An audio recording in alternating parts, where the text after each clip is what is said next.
Hi guys, so let's talk about Jennifer Aniston and David Schwimmer.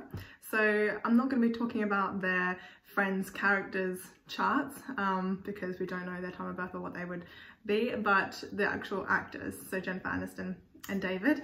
And I thought this would be very interesting because, you know, recently in the reunion that they had, the Friends reunion, people were speculating if they had feelings for each other or a relationship or something like that. So I wanted to delve in and see what's happening between them. I think it's quite clear in their synastry, so let's have a look. So her chart is interesting. She has an Aquarius sun there in the 4th house. It's in conjunct Pluto and it's squaring that Mars and Neptune conjunction.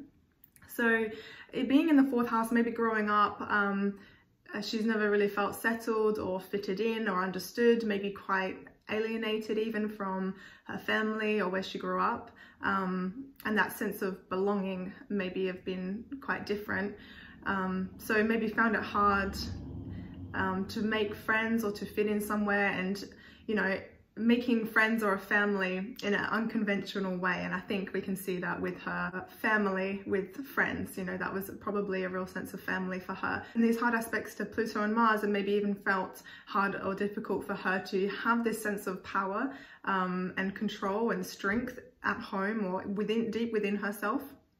So needed to basically overcome some obstacles in getting that back and to feel alive and confident and that she can express herself truly in her different way, you know, however she wanted to do that, to feel unique and special, you know, that's Aquarius. And squaring that Mars in Scorpio, so she may have even felt a bit intimidated or threatened or quite suspicious maybe of powerful men that come into her life. Maybe threatened in the way that they're going to take that sense of power or identity away from her, or that newfound confidence if she found that, and her ability to shine and to express herself. So, and working so hard to get that in the first place, you know, probably feeling quite wary of men that come into it. I say men because Mars typically represents men, can also be more masculine type people. And because David is a Scorpio sun and that sun is squaring Jupiter, he has a big personality and he has that Scorpio in him as well. So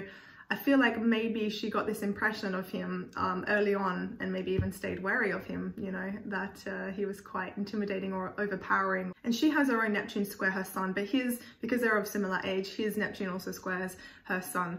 And this can also be people around their age group, and him, David, may have experienced not seeing her very clearly, maybe for quite a long time, and not really quite understanding who she is. Neptune definitely adds a bit of mystery, sometimes illusion as to what's going on, as to who that person is when it's the sun. And for her, her sun and who she is really someone that is different, is not normal in the conventional way, and someone who truly marches to the beat of their own drum. So it may genuinely confuse him and make him feel like he's always forward as to who she really is.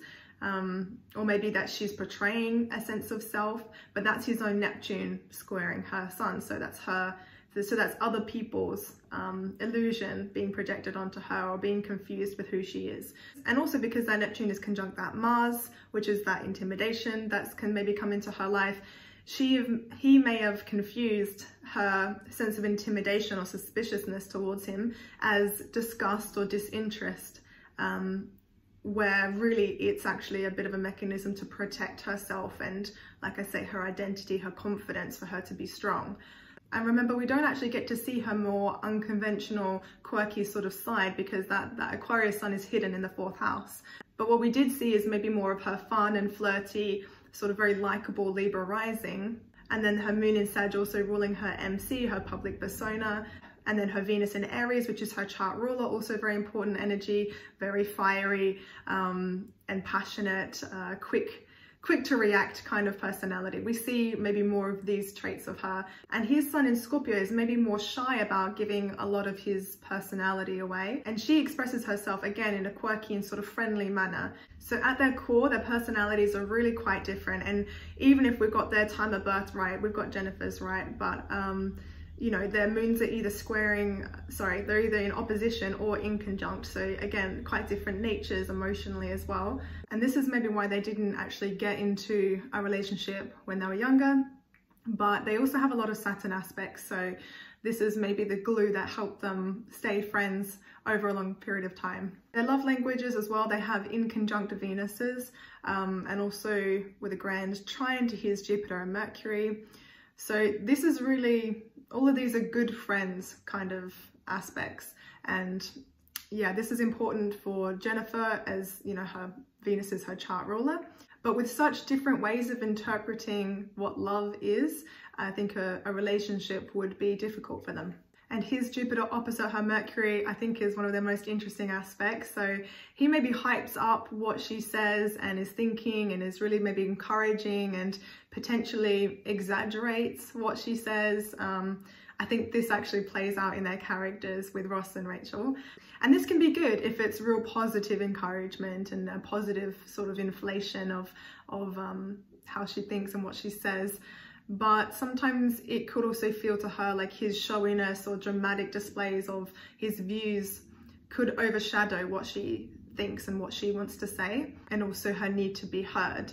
So it's not too hurtful, as you know, their Mercuries are sextile, so they could still understand each other at the end of the day and talk things out. I think this means she could also find him absolutely hilarious, really fun, you know, when he's not pushing her buttons.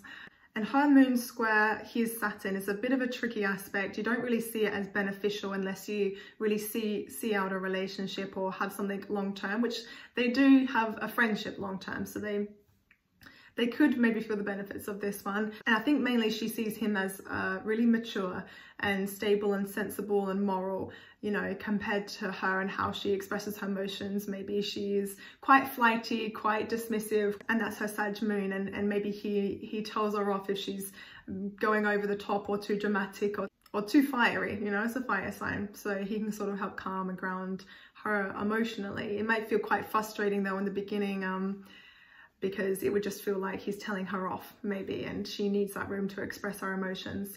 But it's also this aspect that helps, yeah, her feel stable, like he's always going to be there for her. It's an aspect you see in long-term couples, marriages, as the moon can find an amazing amount of stability in the Saturn person. And this is also if the moon person can oversee the critiques of the Saturn person, or judgments, and see them more as like mature guidance. So from the Saturn's point of view, they can see the moon as more childish or emotional, immature and illogical, and especially, yeah, with her Sag moon as well, maybe not diligent or hardworking enough, maybe just likes to have fun too much, you know, and that maybe they get lucky with everything and don't have to work hard.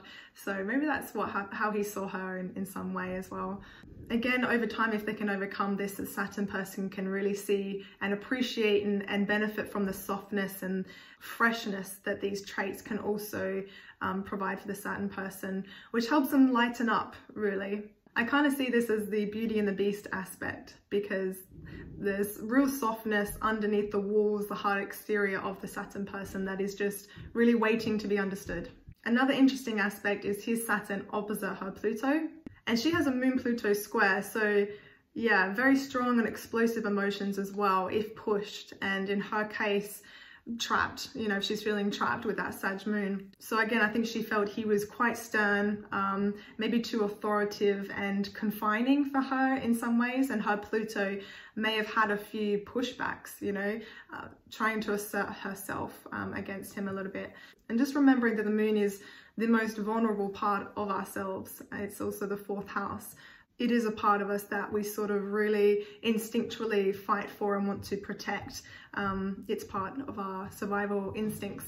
And his Mercury trine her North Node, that's a really lovely aspect. Again, it's a real friendship type aspect. He was meant to bring in friendship and communication and companionship in her life. And yeah, it's helping to shape who she's becoming and reminds her to put herself first with that Aries North Node. So to be bold, try new things. He's really helping her and encouraging her in that way. And her natal chart really suggests that her friends will be a great support and help in her life. You know, Venus conjunct that North Node.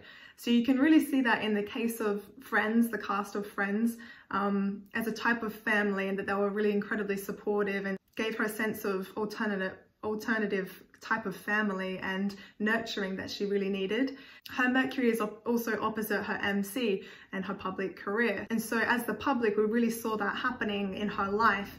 It was an aspect that we really got to see, and how we think of her is really her role in Friends. So with this synastry, what I see is two really lovely, supportive, long-term friends. They're understanding of each other. They understand that they may trigger each other as well, but they know each other really well. And at the same time, they maybe have a deep sense of mutual loyalty and respect for each other as well. So I hope you enjoyed this reading. Leave a like or comment, and I'll see you soon.